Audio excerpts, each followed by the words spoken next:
তেতিয়াহ'লে ক'ত হ'ব? সেইকাৰণে আমি আনন্দটো পাব পৰা নাই।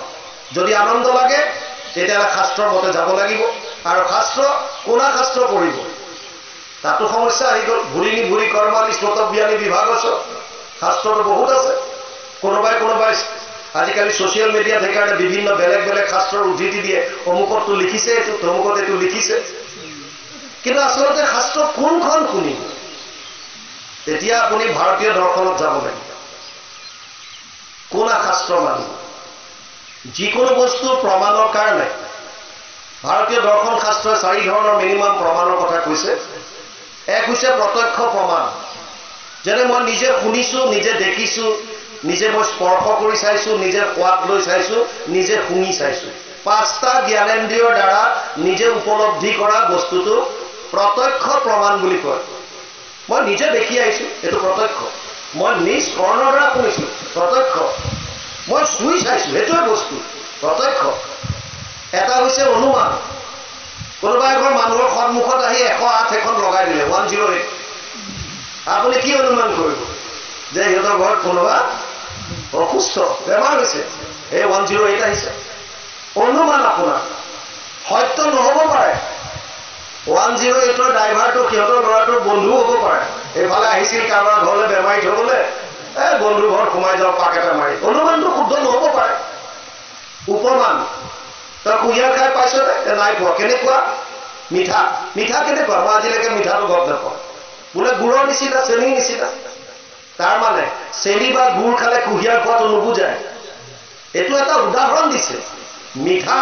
মিঠাটো বুজাবৰ কাৰণে চেনি বা গুড়ৰ কথা কৈছে, কিন্তু কুঁহিয়াৰৰ ৰসৰ মিঠাটো বেলেগ। মিঠা হয়, কিন্তু তাৰ সোৱাদ বেলেগ। উপমান প্ৰমাণো কেতিয়াবা গ্ৰহণযোগ্য নহ'ব পাৰে।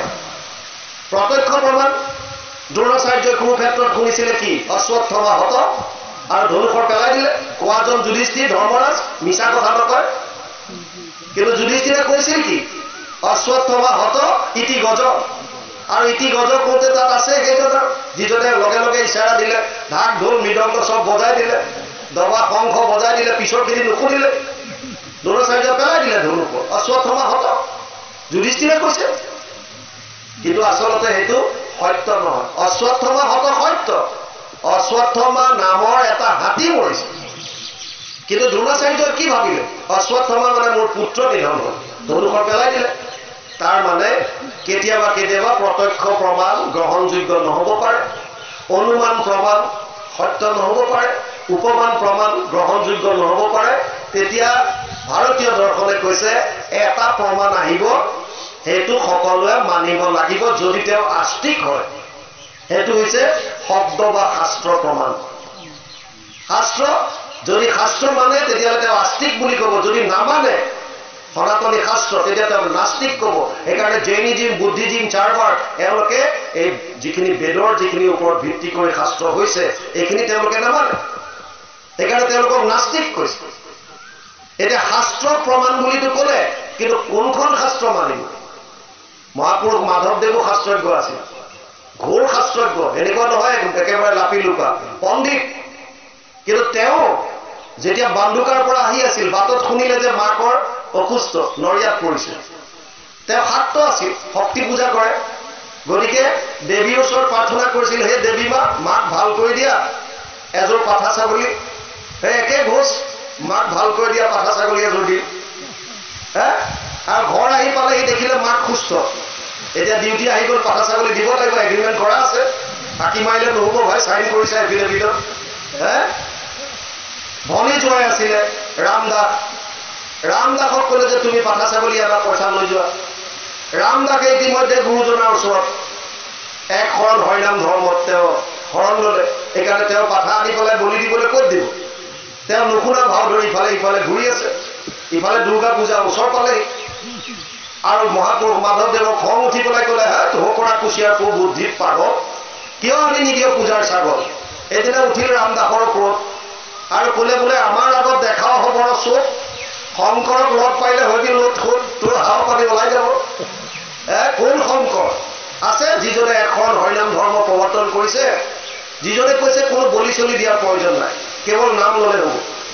ক'লে ক'তা? মইতো যিবিলাক শাস্ত্ৰ কৰিছোঁ তাততো বলি কথা আছে। তোৰ শংকৰ ওচৰত লৈ গ'ল মোক মই তেওঁৰ সৈতে তৰ্ক কৰিম মইতো শাস্ত্ৰ মই জানো শাস্ত্ৰ বোলে আজিতো বেলি গ'ল কাইলৈ ওলাবা পিছদিনা লৈ গৈছে মাধৱ পুৰুষে ভাবি কৈছে যে মই কোনো গুণে কম নহয় শংকৰক মই আগতে কেতিয়াও সেৱা নকৰোঁ কিয় তেওঁ শাস্ত্ৰজ্ঞ ময়ো শাস্ত্ৰজ্ঞ তেওঁ যদি পণ্ডিত ময়োতো কম নহয় গতিকে আগতে তৰ্ক হ'ব তাৰ পাছতহে দেখা যাব কিন্তু গৈ যেতিয়া গুৰুজনাক ব্যাখ্যা এখনক দেখা পালে আৰু গুৰুজনাৰ শাৰীৰিক যিটো অৱয়ব তেওঁ দৰ্শন হ'ল পিছত তেওঁ গুৰু ভতিমাত প্ৰকাশ কৰিছে দৰশিত সুন্দৰ গৌৰ কলেবৰ জৈশৰ সুৰসৰ কাক সকল সভাপদ ৰঞ্জন জাকেৰি দৰ্শনে পাপ বিনাশ কি সুন্দৰ লিখিছে পিছত তেওঁ দেখা পোৱাৰ লগে লগে সেৱা ল'লে আৰু তেতিয়া গুৰুজনাই ৰামদাসক সুধিলে কোন এজন তাৰ বোলে এওঁ মাধৱ চিনাকি দিলে চিনাকিত ওলাই গ'ল নিজৰ পৰিয়ালৰে তেওঁৰ মাক মনুবাই ল'ৰা মাকৰ নাম মনোৰমা মনুবাই ল'ৰা ইমান ডাঙৰ হ'ল আহা তোমাৰ গাত গা লাগিলেও আমি চিনি নাপালোহেঁতেন বহা কিয় আহিলা ৰামদাসে ক'লে আপোনাৰ সৈতে তৰ্ক কৰিবলৈ আহিছে আৰু কথাখিনি ক'লে এওঁ পাঠা ছাগলীক বলি দিব বিচাৰিছে উচৰ্গা কৰিব বিচাৰিছে তেতিয়া বোলে বাৰু বহাচোন কোৱাচোন ক'ত কি পালা মাধৱ পুৰুষে যিমানখিনি আগম শাস্ত্ৰ অধ্যয়ন কৰিছিল সকলো শাস্ত্ৰৰ উদ্ধৃতি দিলে আৰু গুৰুজনাই ভাগৱতৰ এটা এটা শ্লোকৰ পৰা চব খণ্ডন কৰি গৈ আছে শেষত গুৰুজনাই ভাগৱতৰ এটা শ্লোক উচ্চাৰণ কৰিলে যথা তৰুৰ মূলে নিচেচানেন তৃপ্যন্তি তদ স্কন্ধ ভুজ উপশাখা প্ৰাণোপহাৰাচ্চ যথেন্দ্ৰিয়ানাম তথা সৰ্ব অৰ্চনম মচ্যুতেজ্য 4:31-14 চতুৰ্থ স্কন্ধ 31 নম্বৰ অধ্যায় 14 নম্বৰ শ্লোক ভাগৱত অনুবাদ কৰিছে বৃক্ষৰ মূলত যদি দেও আনি জল ত্ৰিপিটি হোৱন্ত তাৰ পত্ৰ পুষ্প ফল ডালে পাতে হিংসে যদি মূলত নেদয় কদাচিতো ডালে পাতে ত্ৰিপিটি নহয় আৰু উদাহৰণ কি সুন্দৰ দিছে ভোকাটোৰ নৰে যদি অন্নক ভুঞ্জয় ইন্দ্ৰিয়ৰ প্ৰীতি তাৰ সাধে আতিশয় ভোজন বিহীনে পিন্ধে বস্ত্ৰ অলংকাৰ কদাচিতো একো প্ৰীতি নসাধ হয় তাৰ ইন্দ্ৰিয়ৰ একো প্ৰীতি নসাধ হয় তাৰ যদি ভোকাটোৰ দৰে অন্ন ভোজন কৰে তেতিয়া সি তৃপ্তি পাব তাৰ ভোক লাগিছে সি যদি ধুনীয়া ধুনীয়া কাপোৰ পিন্ধে অলংকাৰ পিন্ধে তাৰ ভোক গুচিব নেকি আমাক যদি আনন্দ লাগে তেতিয়াহ'লে বৃক্ষৰ মূলত দিবলৈ কৈছে বৃক্ষৰ মূলত আৰু লগে লগে মহাপুৰুষ মাধৱদেৱে এজন শাক্তধৰ্মী হোৱাৰ পাছতো গুৰুজনাৰ চৰণত দীঘল দি পৰিল গুৰুজনাই ক'লে আৰে মাধৱ তুমি মোক এবাৰ সেৱা কৰিছিলা আকৌ কৰিলা যে বোলে আগতে মই শিৰোমণি ভূঞা হিচাপে সেৱা লৈছিলোঁ আৰু এতিয়া মই আপোনাক আধ্যাত্মিক গুৰু হিচাপে স্বীকাৰ কৰিছোঁ মোক শৰণ দিয়ক মই যি জানিছিলোঁ চব মিছা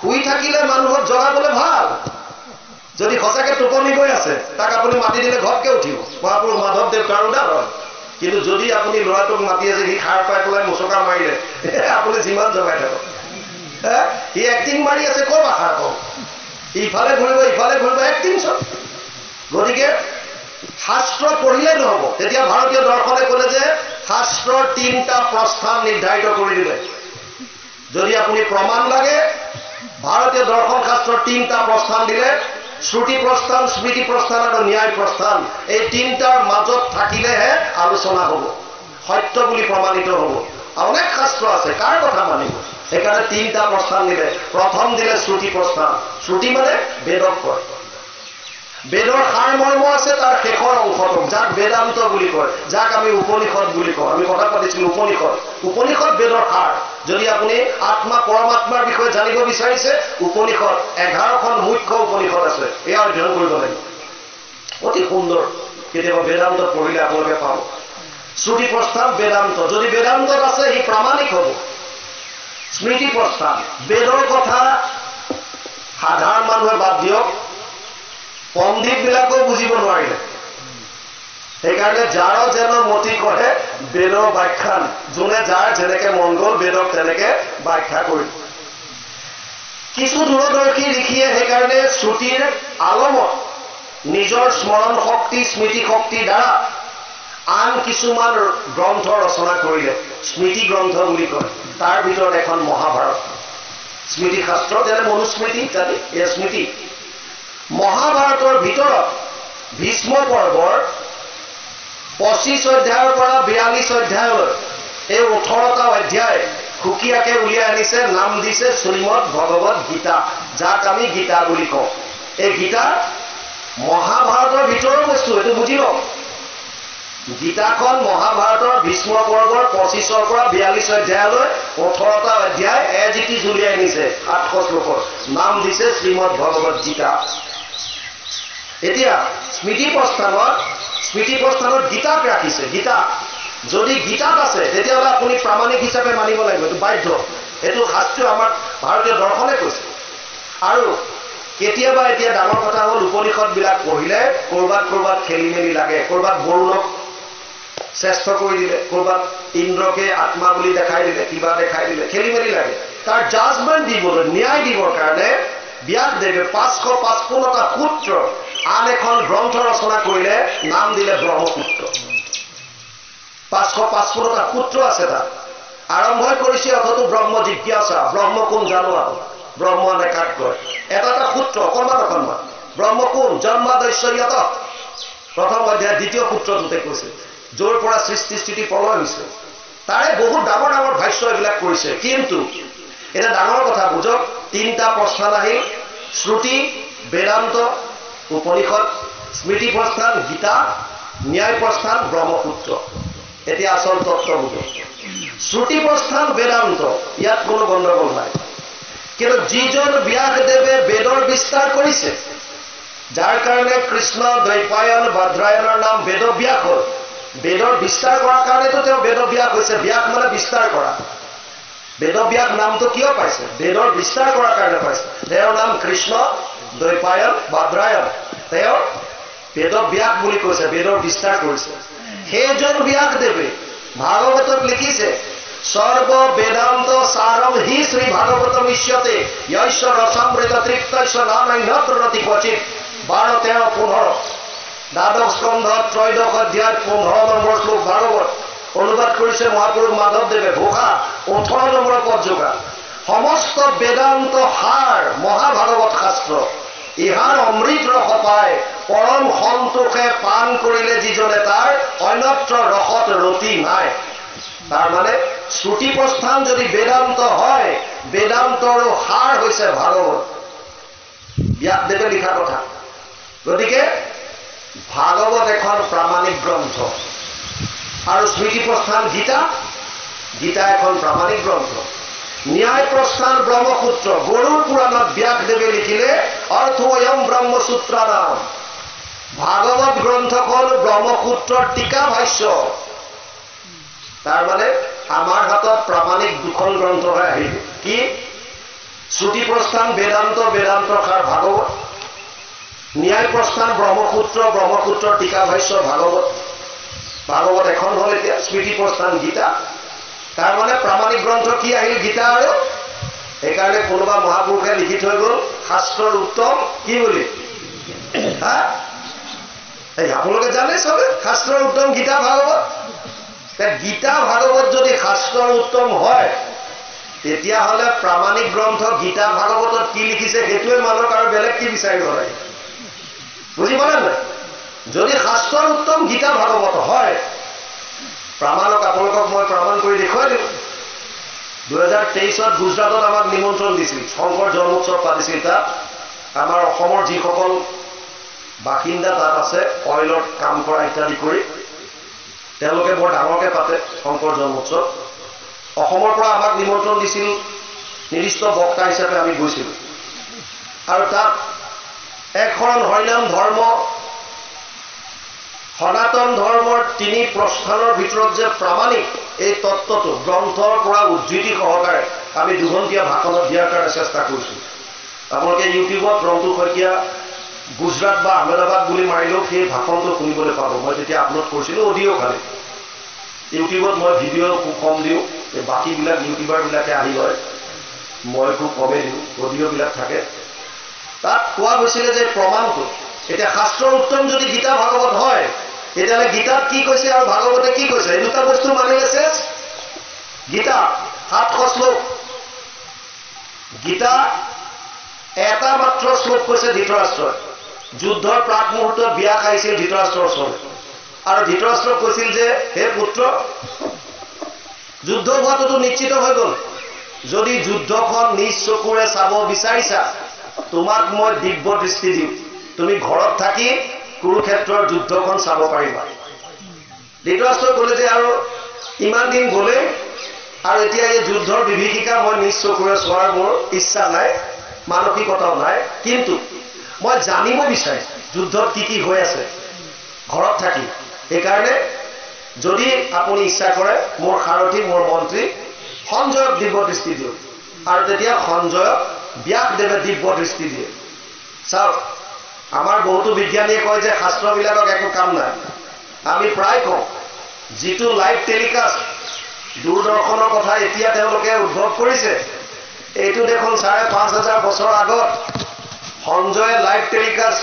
হস্তিনাপুৰত থাকি কুৰুক্ষেত্ৰৰ কথা কৈ আছিল হে কোনে আছে ইয়াত চাওক তেতিয়াই দেখুৱাইছে তেওঁ সব দেখি আছিল আৰু দেখা নহয় তেওঁ নিজৰ মনৰ ভাৱ প্ৰত্যেকজন সৈন্যৰ মনৰ ভাৱ পৰ্যন্ত জানিব পাৰিছিল বিজ্ঞানে ইমান দূৰ ঢুকি পোৱাগে নাই এতিয়া সঞ্জয়ে ঘৰত থাকি কোনজনৰ মনত কি ভাৱ চলি আছে এই পৰ্যন্ত তেওঁ জানিব পৰা ইমান শক্তি দিছিল দিব্য দৃষ্টি আৰু তেতিয়া ধৃতৰাষ্ট্ৰই সঞ্জয়ক মাত্ৰ সুধিছিল ধৰ্মক্ষেত্ৰে কুৰুক্ষেত্ৰে সমবেত যুদ্ধোৎসৱ মামকা পাণ্ডৱ চৈব কিম পূৰ্বত সঞ্জয় প্ৰথম অধ্যায় প্ৰথম শ্লোক ধৃতৰাষ্ট্ৰৰ মুখেদি কৈছিল ধৰ্মক্ষেত্ৰ কুৰুক্ষেত্ৰত সমবেত হোৱা মোৰ আৰু পাণ্ডু পুত্ৰসকলৰ সৈন্যসকলে কি কৰিছিল হে সঞ্জয় মোক কোৱা আৰু তাৰ উত্তৰত ৪০টা শ্লোকত সঞ্জয়ে কুৰুক্ষেত্ৰৰ বৰ্ণনা দিছিল বিশেষভাৱে কৃষ্ণ অৰ্জুন সংবাদ কৃষ্ণ অৰ্জুনৰ মাজত যি কথোপকথন হৈছিল এইখিনি কৈছিল ৮৫টা শ্লোকত অৰ্জুনে ভগৱান কৃষ্ণক মনৰ ব্যথাবিলাক প্ৰকাশ কৰিছিল আৰু ৫৭৪টা শ্লোকত ভগৱান কৃষ্ণই গীতাৰ গোটেই উপদেশখিনি অৰ্জুনক দিছিল এতিয়া প্ৰথমতে অৰ্জুনৰ মনৰ যিমান ব্যথা আছে এইবিলাকৰ ওপৰত ভগৱান কৃষ্ণই যেনেকুৱা প্ৰশ্ন কৰিছে তেনেকুৱা উত্তৰ দি গৈছে কিন্তু কৃপায়ে ঈশ্বৰে তত্ত্ব কহি উধাৰিলা নিজ ভগতক এই তত্ত্বটো শেষত কৈছে অষ্টাদশ অধ্যায় কি ক'লে সৰ্বগুহ্যতমম ভূয় শ্ৰীনুমে পৰমম বচ ইষ্টসীমে দৃঢ়মিতি তত বক্সামিতে হিতম অষ্টাদশ অধ্যায় ৬৪ নম্বৰ শ্লোক গীতা হে অৰ্জুন গোপনীয়ৰ পৰা গোপনীয় কথাটো কম এতিয়া শুন একদম ইয়াতকে তত্ত্ব একো নাই ফাইনেল যিটো তত্ত্ব ক'লে কি ক'লে সৰ্বধৰ্মান পৰিত্যাজ্য মাম একং শৰণম ব্ৰজ অহম ত্ব সৰ্ব পাপেভ্যো মোক্ষয়িষ্যামি মা তুচ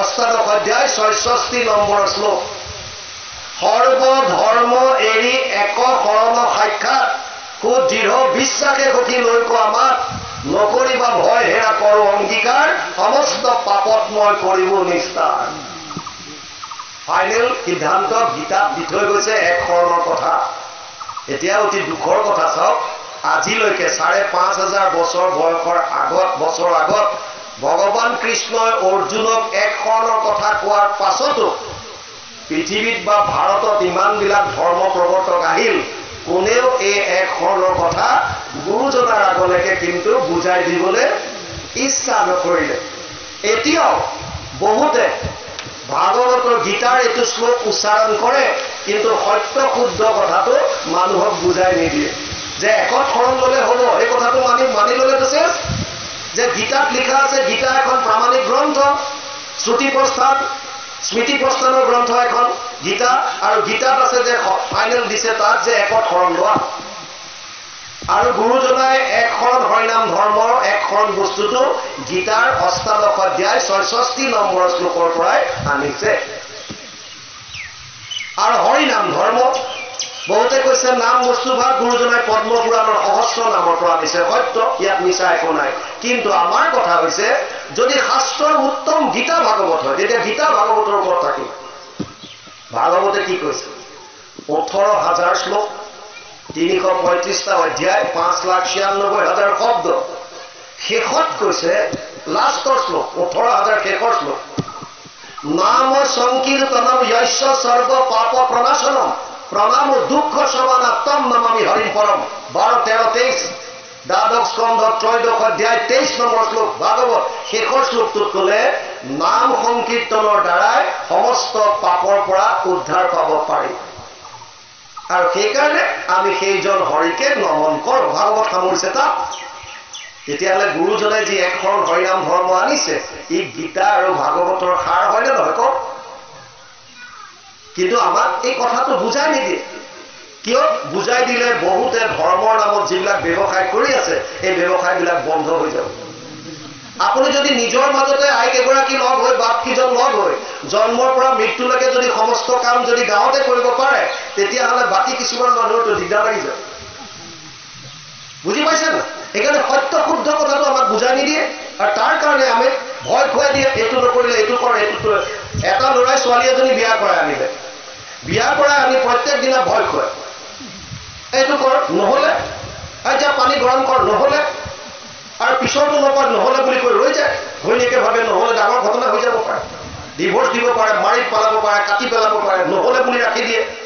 এনেকুৱা বহুত আছে সমাজত, এইটো কৰ, নহ'লে। আৰু এবছৰত সেইজনী ছোৱালীজনী শুকাই খিনাই অৱস্থা নাইকিয়া হ'ল, মাকৰ ঘৰলৈ গৈছে, মাকে কৈছে, আয়ো ইমান ধুনীয়া ছোৱালীজনী বিয়া দিছিলো, তোৰ অৱস্থা নাই। শহুৰ শাহুৱে কষ্ট দিয়ে নেকি? ফাৰ্ষ্ট টাৰ্গেটটো সেইফালে যায় বাৰু, শহুৰ শাহুৰ ফালে।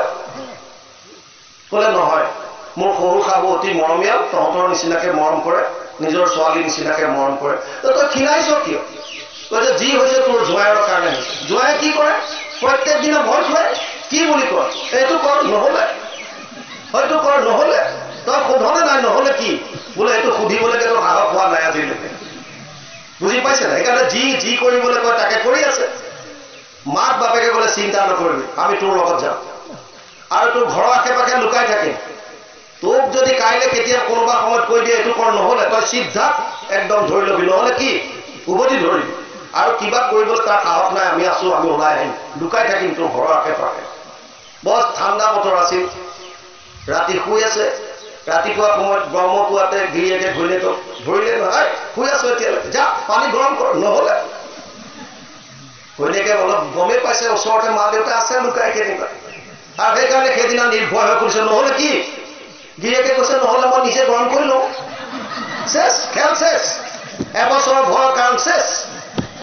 যেতিয়া আপুনি তত্ত্বটো বুজি পাব, তাৰপিছত আপোনাক কোনে ভয় খুৱায়?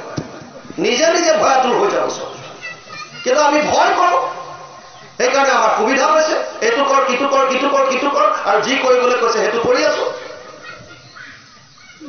শাস্ত্ৰসন্মত কাম কৰক, আৰু সেইটোৱে হৈছে সুনীতি। তাৰ বিপৰীতে আনন্দ বিচাৰি যিমানবিলাক কৰ্ম আমি কৰোঁ, কাম স্থিৰ হিতজ্ঞান প্ৰপদ্যন্তে অন্য দেৱতা তম তম নিয়মাস্থায় প্ৰকৃতা নিয়তা স্বয়া। সপ্তম অধ্যায় 20 নম্বৰ শ্লোক গীতা। অৰ্জুনক কৈছে, হে অৰ্জুন, যিবিলাকৰ জ্ঞান কামনা বাসনাই হৰণ কৰি ল'লে, তেওঁলোকে বেলেগ বেলেগ ক্ষুদ্ৰ ক্ষুদ্ৰ দেৱতাৰ ওচৰত সেৱা কৰে। কিয়? তেওঁলোক কেৱল বস্তু লাগে, কামনা বাসনাই লৈ ল'লে। আৰু ইণ্টাৰেষ্টিং কথা এটা কৈছে, যম যম তনুম ভক্তা শ্ৰদ্ধয়া অৰ্চিতুমিচ্ছসি তৈষা তৈষা অচলা শ্ৰদ্ধা তামেম বিদ্যাম্যহম। সপ্তম অধ্যায় 21 নম্বৰ শ্লোক গীতা। হে অৰ্জুন, যিবিলাকে যোন দেৱতাৰ প্ৰতি আকৃষ্ট হৈ সেইসকলক সেৱা কৰিব বিচাৰে, মই তেওঁলোকৰ হৃদয়তে থাকি সেই দেৱতাৰ প্ৰতি আৰু উচতাই দিওঁ, যা বেটা সেইফালে, যা আৰু যা, মৰি থাক। শ্ৰদ্ধয়া অৰ্চিতুমিচ্ছসি লভতে স ততঃ কামন ময়েব বিহিতান হিতা। সপ্তম অধ্যায় 22 নম্বৰ শ্লোক গীতা। হে অৰ্জুন, এই দেৱতাৰ দ্বাৰাই যিখিনি ফল তেওঁলোকে পাব, সেই ফলটো যদি মই এপ্ৰুভ কৰি দিওঁ, সেইটোহে দিব পাৰিব, তেওঁলোকৰ নিজস্ব একো নাই। এয়া শাস্ত্ৰৰ কথা, স্মৃতি প্ৰস্থান গীতাৰ কথা। সেইকাৰণে ইয়াত সুন্দৰভাৱে কৈছে, সুৰুচি সুনীতি দুজনী পত্নী উত্তান পাদে যদিও বিয়া কৰালে, উত্তান পাদে কিন্তু সুৰুচিক আঁকোৱালি লৈ সুনীতিক চাইড কৰি থৈ দিলে। আমাৰো গতি একে। আমি নীতি শাস্ত্ৰৰ কথাখিনি নামানি পেলাই এই দৈনন্দিন জীৱনৰ ক্ষুদ্ৰ ক্ষুদ্ৰ সুখবিলাক পাবৰ কাৰণে আমি সুৰুচিক আঁকোৱালি ৰাখোঁ। কিয়? এইবিলাকত সুখ আছে বুলি ভাবোঁ। যেনিবা আপোনাৰ মন গৈছে জাংক ফুড খাবলৈ, fast food, 40 kilometre 50 kilometre drive কৰি ধাবাত খাবলৈ গৈছোঁ।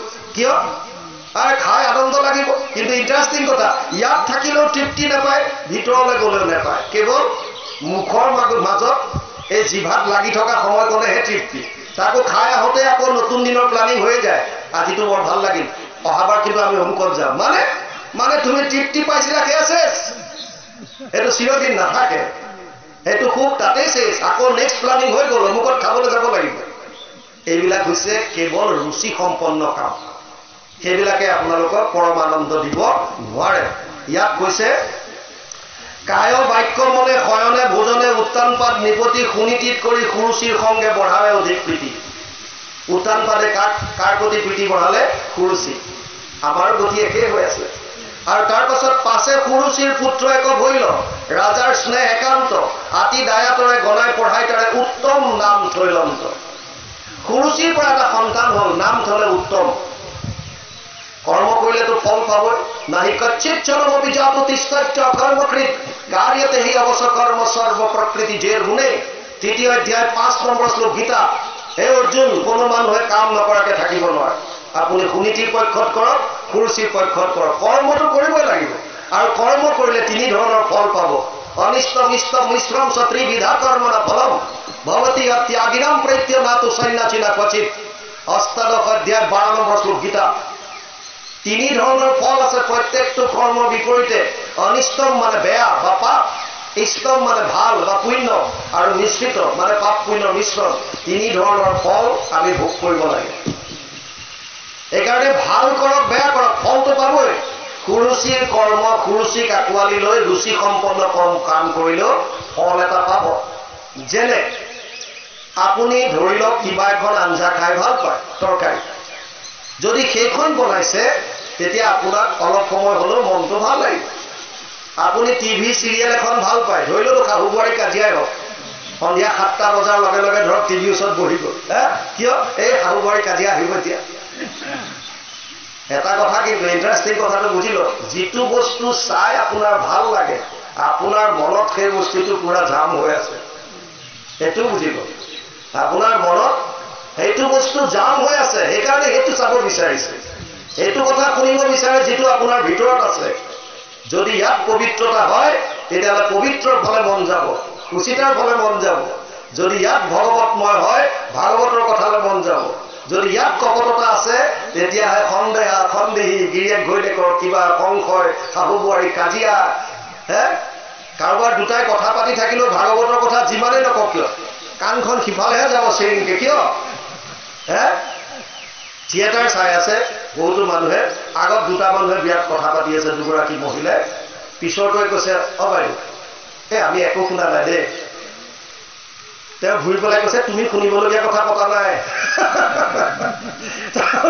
এওঁ কৈছে থিয়েটাৰৰ কথা একো শুনা নাই এওঁলোক দুজনীয়ে কথা পাতি আছে আৰু ইফালে উত্তৰটোৱে কৈছে তুমি শুনিবলগীয়া কথা পতা নাই য'তে যাওক যাৰ যিটো মন সেইটোৰ প্ৰতি আকৃষ্ট বেছি হ'ব শৰীৰটো আপুনি জ্বলে লৈ নাযাওক মনটোত ক্লিয়াৰিটি তেতিয়া আহিব মনৰ ভাৱ যেতিয়া শুদ্ধ হ'ব আৰু মনৰ ভাৱ শুদ্ধ হোৱাৰ কাৰণে এই অনুষ্ঠান এইটো অনুষ্ঠানে আপোনাক ভগৱানক ডাইৰেক্ট দৰ্শন কৰাই নিদিয়ে কি কৰিব এই অনুষ্ঠানটোৱে আপোনালোকৰ মনৰ ভাৱবিলাক শুদ্ধ কৰাব শাস্ত্ৰৰ লগত আপোনালোকৰ সম্পৰ্ক এটা হ'ব শাস্ত্ৰত কি আছে আপোনালোকে গম পাব মনত থকা ঈৰ্ষা দ্বেষ হিংসা কাম ক্ৰোধ এইবিলাক লাহে লাহে নাইকিয়া হ'ব তেতিয়া ভগৱানক বিচাৰি বাহিৰত ফুৰিব নালাগে ইয়াতে আছে ইয়াতে পাব পৰম আনন্দ লাভ কৰিব ভগৱান মানে আনন্দ পাব যিটো বিচাৰি ফুৰিছে এইটো ইয়াতে পাব বাহিৰত ক'ত বিচাৰি পাব আমাৰ আকৌ আজিকালি এটা চিষ্টেম চলিছে গাঁৱৰ নামঘৰত থকা ভগৱানৰ পাৱাৰটো কম 15% আছে 25% আছে দূৰৰ নামঘৰত ভৰাই দিলে পায়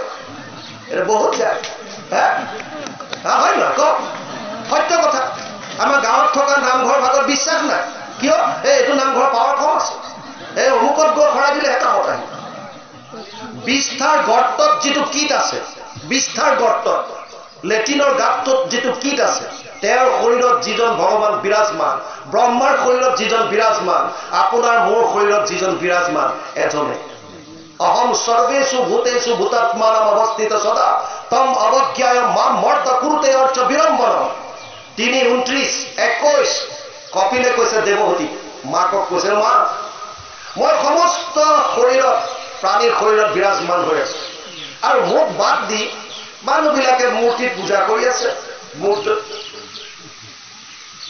সমস্ত ভূতত মই আছো সৰ্বক্ষণে মোহক অৱজ্ঞা আদি কৰি যিটো জনে বেদ মন্ত্ৰে প্ৰতিমাত কৰয় অৰ্চন নাহি তাৰ ফল কিছু কবে বিলম্ব কপিল দেৱহূতি আখ্যানত চাব কপিলে কৈছে দেৱহূতি এতিয়া মোক কেনেকৈ সেৱা কৰিব কি সুন্দৰ উদাহৰণ দিছে শুনক কপিলে কৈছে আপুনি যদি ভগৱানক পাব বিচাৰিছে কেনেকে পাব শুনক আজি কপিলে কৈছে অত মাম সর্বভূতেষু ভূতাত্মানম কৃতাবয়ম অর্ঘয়েত দান মানভ্য মৈত্রেয় ভিন্নেন চক্ষুষা 3:29-28 তৃতীয় স্কন্ধ 29 নম্বৰ অধ্যায় 28 নম্বৰ শ্লোকত কৈছে মা যদি তুমি মোক পূজা কৰিব বিচাৰিছা কেনেকে কৰিব লাগে মই কওঁ শুনা কেনেকে মই যিহেতু সমস্ত প্ৰাণীৰ শৰীৰত আছো গতিকে তুমি অৰ্ঘয়েত দানম প্ৰথমতে সমস্ত প্ৰাণীৰ প্ৰতি যি আছে দান দিবলৈ শিকা দান কেনেকে দিবা টকা পইচাৰে আপোনালোকে হয়তো ভয় খাই যাব সিধাই মানুহটো আহি পেলাই টকা দান দিয়া কথা ক'লে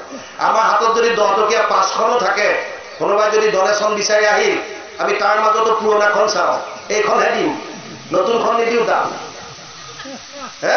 একদম সত্য আপুনি পুৰণা বস্তু পূজা কৰিবলৈ যোৱা সকলেও ঈশ্বৰৰ অৰ্থে কাম কৰিবলৈ যোৱা সকলেও তেলৰ বটলটো কিনোতেও কয় চাকি দিয়াটো দিলেই হ'ব খোৱাটো নালাগে তাৰমানে কিয় সেইটো দাম বেছি সেইটো পিয়ৰ নহ'লে চলে চাকিহে দিব চাকি দিয়া ভগৱানক দিয়াটো তেওঁতো আৰু নেদেখে দিলেই হ'ল এটা হয়তো দিয়া কম দামীটো কাপোৰ ধুতি অলপ হেৰি চাই দিলে হ'ল নৰ্মেল চাই দিলে হ'লে দিব লাগে মানে দাম দিয়াটো কম বস্তু দিলেও কথা নাই সেয়া মানসিকতা এয়া আমাৰ মানসিকতা আপুনি একো পইচা পাতি দিব নালাগে ভয় নকৰিব আপোনাৰ চোতালত যদি ৰাতিপুৱা চৰাই কেইটামান পৰিছে পাৰে যদি চাউল কেইটামান দি দিয়ক কিয় এই চৰাইকেইটাৰ শৰীৰতো যিজন ভগৱান বিৰাজমান হৈ আছে সেইজনো বিষ্ণুৱে অহম সৰ্বেষু ভূতেষু ভূতাত্মানাম অৱস্থিত সদা চৰাইৰ শৰীৰতো যিটো আছে কুকুৰ এটা আহিছে আপুনি চিনি নাপায়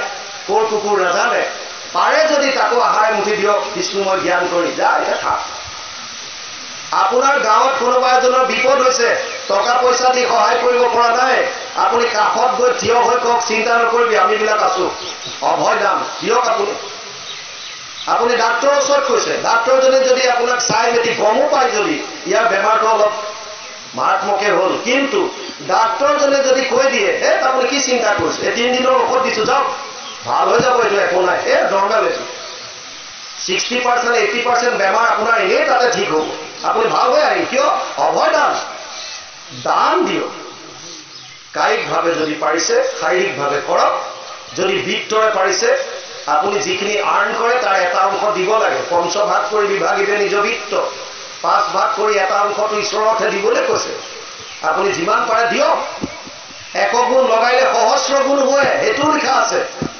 যিটো দিয়ে খালি এটা ঘটনা দান দি পেলাই আকৌ তাত দাতা বুলি লিখাই নথব হয়তো এটা ডাঙৰ কথা আমি আকৌ ফেন এখন দিলো ব্লেডত লিখাই থওঁ দাতা অমুক এইটো দি কি লাভ আপুনি যদি দাতা বুলি লিখাই দিয়ে তাৰ মানে আপুনি দান দিয়া নাই সেইটো এটা পাব্লিচিটিয়ে হৈ আছে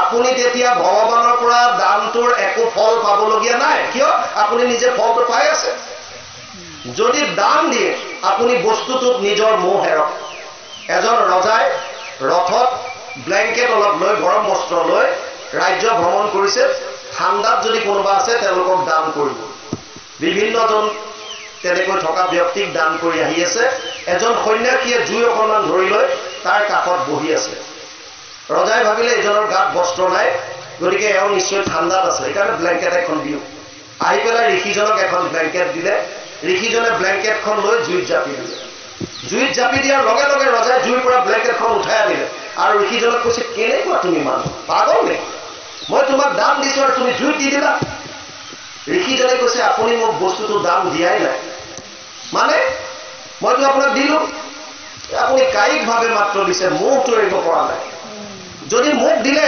তেতিয়াহ'লে সেই বস্তুটোত আপোনাৰ অধিকাৰ আছেনে মোৰ বস্তু মই যদি জুইত দিওঁ ক'ত দিওঁ এইটো মোৰ কথা কিন্তু আপুনি যদিও বস্তুটো দিছে মোহটো এৰিব পৰা নাই আমাৰো বহুতে নামঘৰত ইত্যাদিত দান দিয়াৰ পিছত এই দাতা যে লিখি দিয়ে এইটো এটা সেইটো বস্তু মোহটো এৰিব পৰা নাই মানে মই এইটো দিছো এইটো মানুহে জানক সেইটো দান কৰি লাভ নাই কপিলে কৈছে জীৱ জন্তুক যেনেকে পাৰিছা মনুষ্যৰ পৰা যত জীৱ জন্তু আছে খাদ্য অনুসাৰে দান কৰা। আপুনি একো কৰা নাই, কোনোবা এটাক যদি কৈছে যা মই আশীৰ্বাদ কৰিছো তোৰ ভাল হওক, এইটো এটা দান। মনৰ পৰা আশীৰ্বাদ কৰক, সেইটো দান। কিন্তু আমি আকৌ এটা ঘটনা, বেলেগৰ সুখ দেখিব নোৱাৰো, আনৰ দুখত কান্দিব পাৰো, কিন্তু মই যদি তাক আশীৰ্বাদ দিওঁ, সি যদি সঁচাকে যদি উন্নতি কৰি দিয়ে, তেতিয়া মোতকে যদি আগবাঢ়ি যায়, তেতিয়া লাগিব লেঠা। 3টা বগীত ভেকুলী চাপ্লাই দিছিল চাইনালৈ, 2টা বগী পুৰা বন্ধ, দুৱাৰ বন্ধ সম্পূৰ্ণ লক, এটা খোলা বগীত দিলে। আগতে যেনেকে কয়লা চয়লাবিলাক অপেন বগীত পঠায় নহয়, কাঠৰ লক্সবিলাক পঠায়। 4-5টা ষ্টেচন যোৱাৰ পাছত ৰেলৱে ইন্সপেক্টৰ এজনে দেখিলে আৰু এইটা খোলা বগীত ভেকুলী পঠিয়াইছে, চব জপিয়াই জপিয়াই ওলাই যাব, চাইনা এটাও নাপায়। লগে লগে ফোনাফোনি কৰিলে আৰু এজনে ক'লে যে চিন্তা কৰিবলগীয়া একো নাই, কিয় এই চব অসমৰ ভেকুলী।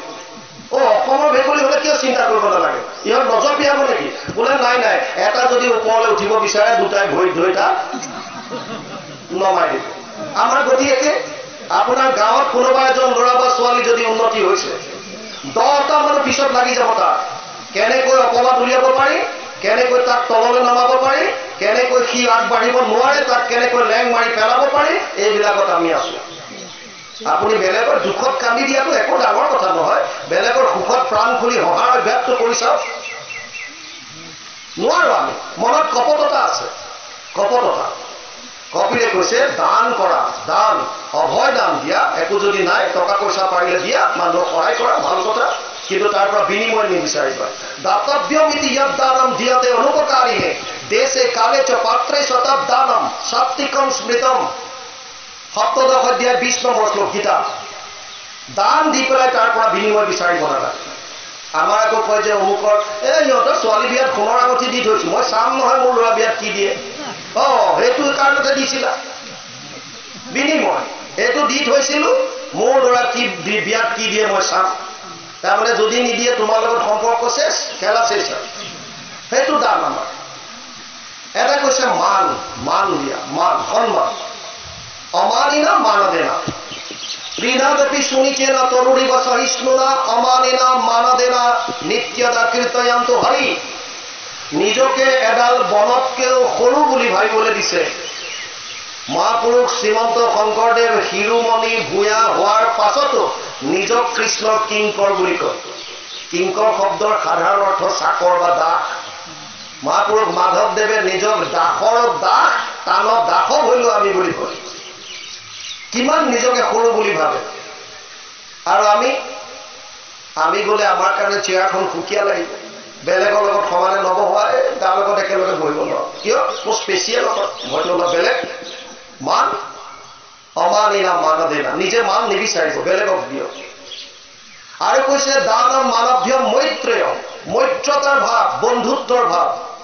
যদি আপোনাৰ মোৰ মাজত সদায় যদি বন্ধুত্বৰ ভাৱ আমি আনো, প্ৰত্যেকটো জীৱক যদি ভাল পাবলৈ শিকো। চাওক, পৃথিৱীত এনেকুৱা এজোপা বৃক্ষ নাই যিজোপা বৃক্ষ কোনো ঔষধিত কামত নাহে। পৃথিৱীত এনেকুৱা এটা প্ৰাণী নাই যিটো প্ৰাণী প্ৰকৃতিৰ কোনো কামত নাহে। আৰু পৃথিৱীত এনেকুৱা এজন ব্যক্তি নাই যাৰ ভিতৰত এটা বিশেষ গুণ নাই।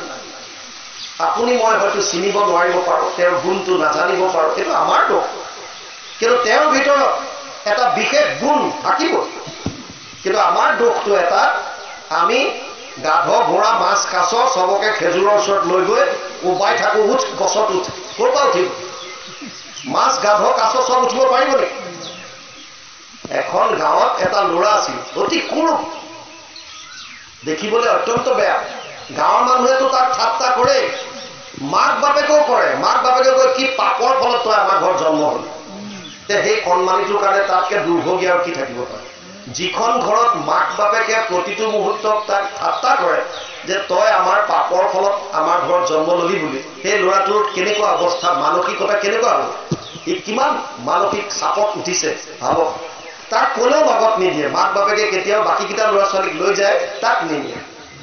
এবাৰ সিহঁতৰ গাঁৱৰ ওচৰতে এখন মেলা লাগিছিল, মেলা এখন। এই মেলাখনত যাওঁতে কিবা প্ৰকাৰে বাপেকৰ মনটো অকণমান হয়তো চেঞ্জ হ'ল, বাকী ল'ৰা ছোৱালীকেইটাৰ লগত তাক ক'লে তয়ো বল মেলা চাওঁ যদি বল। সি গ'ল, আঁতৰে আঁতৰে আছে, সিও একেলগত নাযায়। ভাবে মোৰ কাৰণেনো ইহঁতে কষ্ট পাব, কোন হয় বুলি সুধিলে দিগদাৰ পাব পাৰে। আৰু গৈ পেলাই এজেগাত দেখিলে এজন মানুহে বেলুনত হাৱা ভৰাই ওপৰলৈ উৰাই আছে, বেলুনবিলাক আকাশত উৰি আছে। এই কণমানিটোৱে গৈ দেখিলে যে আকাশত যিমান বেলুন উৰিছে চব ৰঙা, নীলা, হালধীয়া, বগা এনেকুৱা ৰং বিৰঙী বেলুন, ক'লা বেলুন এটাও নাই। ই লাহে লাহে বেলুন উৰাই থকা মানুহজনৰ ওচৰলৈ গ'ল আৰু গৈ পেলাই ক'লেগৈ, খুৰা ক'লা বেলুন আকাশত উৰিব নোৱাৰে নেকি? তাৰ দুখ লাগিল। মানুহটোৱে তালৈ এবাৰ চাই পেলাই অন্তৰ জ্বলি গ'ল আৰু গম পাইছে যে ই কিহৰ কাৰণে মোক সুধিছে, ক'লা বেলুন আকাশত উৰিব নোৱাৰে নেকি? ই ক'লে, ৰ'বা মই তোমাক ক'লা বেলুন উলিয়াই দেখুৱাম। আৰু এটা ডাঙৰ ক'লা বেলুন এটা লৈ তাৰ ভিতৰত গেছ ভৰালে আৰু বান্ধি পেলাই এৰি দিয়াৰ লগে লগে যেতিয়া বেলুনটো আকাশলৈ উৰি গ'ল, তেতিয়া সি চাপৰি বজাই বজাই জঁপিয়াই জঁপিয়াই নাচিছে, ক'লা বেলুনো উৰিব পাৰে, ক'লা বেলুন উৰিব পাৰে। মানুহটোৱে সুধিলে, বোপায়ক তই কি ভাবিছিলি, এই ৰং বিৰঙৰ কাৰণে বেলুনবিলাক আকাশত উৰি আছে নেকি? সি কৈছে, মই নাজানো, কিন্তু মই যিটো দেখিছো আকাশত চববিলাক ৰং বিৰঙী, ৰঙা, নীলা, হালধীয়া, বগা এইবিলাক বেলুনহে উৰি আছিল, ক'লা বেলুন এটাও নাছিল। আৰু ক'লে, এতিয়াতো উৰাই দিলো। বোলে হয়। মানুহটোৱে ক'লে, বেলুনটো ৰঙৰ কাৰণে আকাশত উৰা নাই, ইয়াৰ ভিতৰত মই যিটো গেছ ভৰাই দিছো এইটো বায়ুতকে পাতল, আৰু সেইকাৰণেহে সি আকাশত গৈছে। তাৰ মানে আকাশত উৰিবৰ কাৰণে ৰং বিৰঙতকৈ তাৰ ভিতৰৰ, ঠিক তেনেকৈ সমাজত উন্নতিৰ শিখৰত যাবলৈ বাহ্যিক আপোনাৰ যিটো শাৰীৰিক সৌন্দৰ্য তাতকৈ বেছি প্ৰয়োজন ভিতৰত যিটো গুণ আছে তাৰ। সেইকাৰণে গুণটোৰ বৰ্ধন কৰিবলৈ শিকিব লাগে। উধৰেত আত্মনাত্মানম না আত্মানম অৱসাদয়েত আত্মৈব হি আত্মনো বন্ধু আত্মৈব ৰিপুৰাত্মন। 6ষ্ঠ অধ্যায় 5 নম্বৰ শ্লোক গীতা অৰ্জুনক কৈছে, হে অৰ্জুন, তই যিটো ষ্টেটাছত আছ, যিটো স্থিতিত আছ, তাতকৈ ওপৰলৈ উঠিবলৈ চেষ্টা কৰ। আৰু এই ক্ষেত্ৰত তোৰ মনটোৱে তোৰ বন্ধু হ'ব আৰু মনটোৱে তোৰ শত্ৰু হ'ব। আপুনি আপোনাৰ বন্ধু, আপুনি আপোনাৰ শত্ৰু, আপুনি আপোনাৰ একেবাৰে।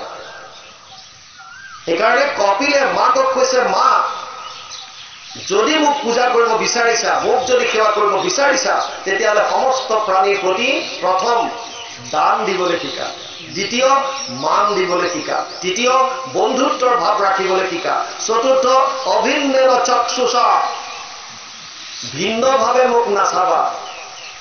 এইজন ধনী, এজন দুখীয়া, এজন ধুনীয়া, এগৰাকী বেয়া, এনেকুৱা নহয়, চব সমদৃষ্টি, সমান দৃষ্টিৰে চাবা, অভিন্নেন চক্ষুষা।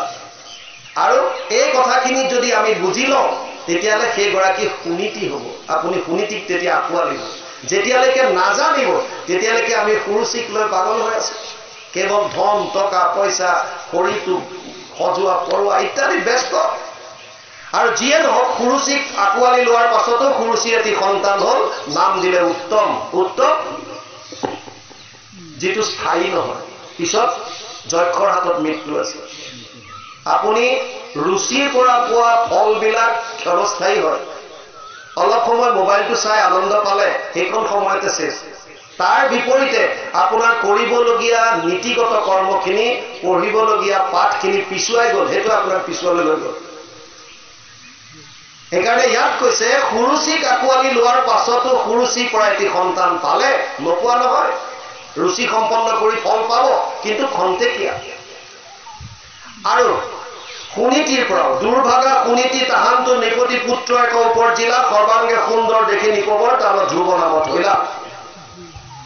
সুনীতিক যদিও দূৰত ৰাখিছে, চাওক, আপোনাৰ আমাৰ গাঁৱত আটাইতকৈ যিটো বেয়া ল'ৰা বুলি ভাবে, আটাইতকৈ বেয়া, সেই ল'ৰাটো বা সেইজন মানুহক গাঁৱত যেতিয়া কাৰোবাৰ বিপদ যদি হয়, কিবা দুৰ্ঘটনা হ'ল, কাৰোবাৰ অসুখ হ'ল, ৰাতি পৰ দিবলগীয়া হ'ল, তেতিয়া আপোনালোকে দেখিব যে আটাইতকৈ গাঁৱত বেয়া বুলি কোৱা মানুহটো বা ল'ৰাটো আগত থিয় হৈ আছে।